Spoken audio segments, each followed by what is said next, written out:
Hey guys, this is Thomas from Twisted Tater Customs, bringing you another Dorkfish review. And today we're reviewing SS86 Commander Class Ultra Magnus.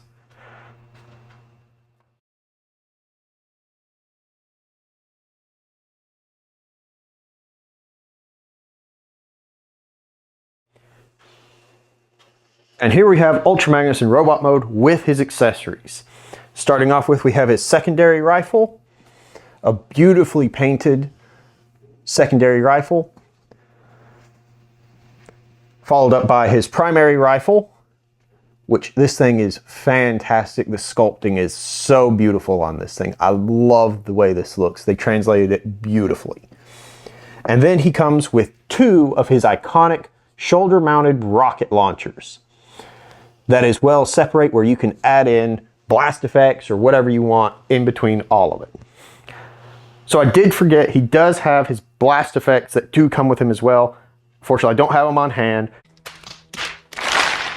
but they are the same blast effects that came with Omega Supreme and several other commanders that are the split apart, build your own way, and they work fantastically, especially with the rocket launchers of this guy. Finally, we got one fun accessory here in the center. Spring-loaded mechanism, which I love, revealing his matrix.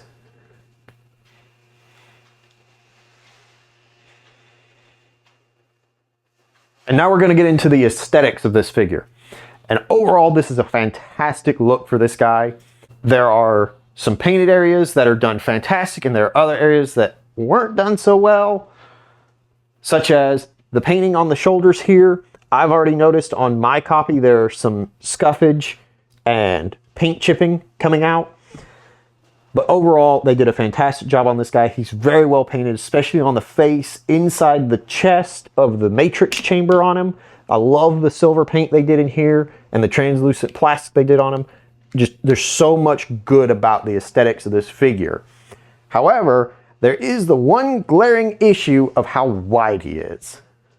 And the reason I say he's too wide is, scaling wise, he's usually on par to the same width and all to fisticuffs with Galvatron. And as you can see here, he just engulfs the size of Galvatron. For that reason, I'm not a huge fan of how wide he is. Next aesthetic that I have a gripe with is this belly panel on him. It's just, it doesn't tab in, and it's just super easy to just knock it up and you can't see it, and it's really hard to get a hold of. Now the aesthetic of the back of this figure, this is fantastic. They cleaned him up so well here. You can make him so flat. They did some wonderful paint and detailing back here. I mean, he has no kibble at all. And now moving on to articulation, this guy's got some fantastic articulation and some okay articulation. Starting off with the head, he does swivel very nicely 360 degrees. He also has what every Transformer fan wishes their Seeker had, a vertical neck joint. However, that joint is very loose, at least on my copy. Your mileage may vary.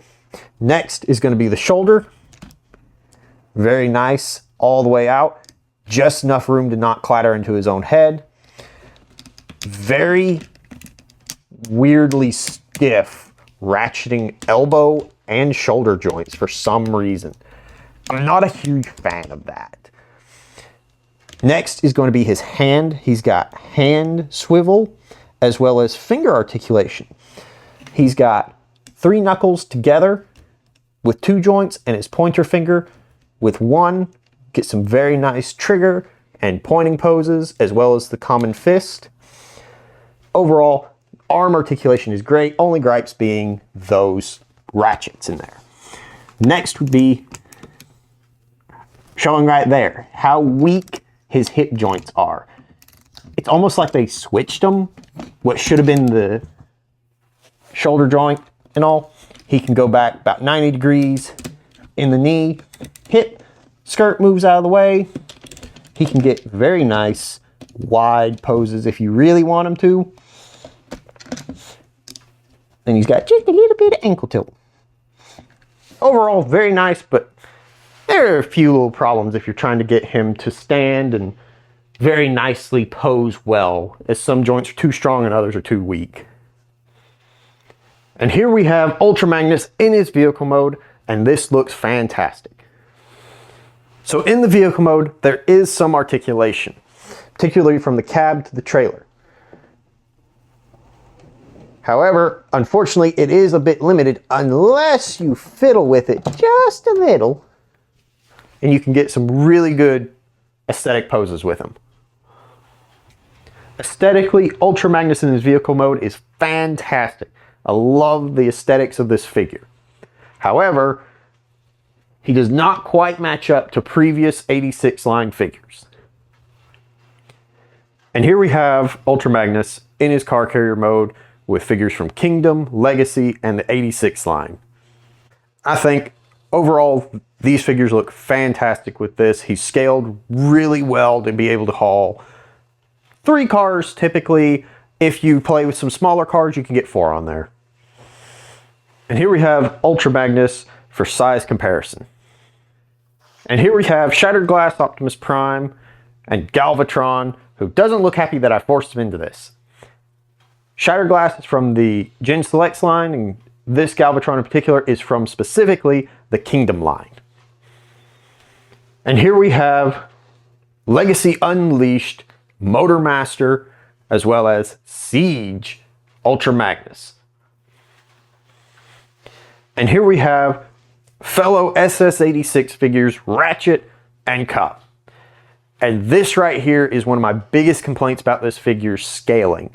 He's just way too big compared to Cup here.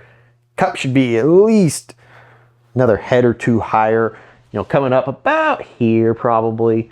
And Ratchet's just completely dwarfed by him. This is really my only complaint about this figure, is he's just too large for his own line.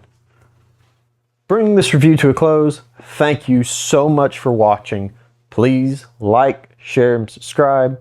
If you would like a figure like this yourself, you're more than welcome to find them at your big box retailers or local comic book shops such as Killer Finds in Hiram, Georgia.